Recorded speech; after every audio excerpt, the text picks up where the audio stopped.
Hi friends, welcome to TNPC Max Start. UDC question தான் பார்த்துட்டு இருக்கோம். நெக்ஸ்ட் கொஸ்டின் பார்க்கலாம். x3x minus y equal to 4 மற்றும் x plus y equal to 18 வெட்டும் புள்ளி அதாவது இன்டர்செக்ஷன் பாயிண்ட் கேட்டிருக்காங்க.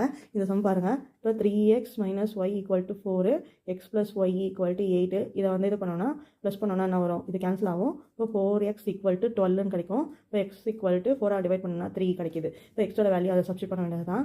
3 இன்ட்டு இதில் வச்சுக்கோங்க 3 plus y equal to 8. இப்போ இந்த பக்கம் போச்சுன்னா y equal to 8 minus 3 வந்து 5. 3,5 தான் இதுக்கு ஆன்சராக இருக்கும். நெக்ஸ்ட் கொஸ்டின் பாருங்கள். sin theta equal to cos theta என்றால் 2 tan square plus sin square theta plus -1 இதற்கு சமம்னு கேட்டிருக்காங்க. ஃபஸ்ட்டு இதை நம்ம எப்படி எழுதலாம்னா sin theta equal to cos thetaவை sin theta divided by cos theta equal to 1ன்னு எழுதலாம். இப்போ இது வந்து tan thetaன்னு எழுதலாம். tan theta equal to 1ன்னு எழுதலாம். இப்போ tan theta வந்து 1னா thetaவோட வேல்யூ 45 டிகிரின்னு இருக்கும். thetaவோட வேல்யூ 45 டிகிரி இருந்தால் தான் tan theta 1ஆக இருக்க முடியும். இப்போ thetaவோட வேல்யூ சப்ஸ்டிட் பண்ணுறோம். இப்போ 2 tan 45 degree plus sin square 45 degree -1. இப்போ sin 45 டிகிரி வந்து sin 45 டிகிரி வந்து நமக்கு வேல்யூ தெரியும் 1/√2ன்னு. நீங்கள் அந்த டேபிளை நமக்கு மனப்பாடம் பண்ணிக்கோங்க.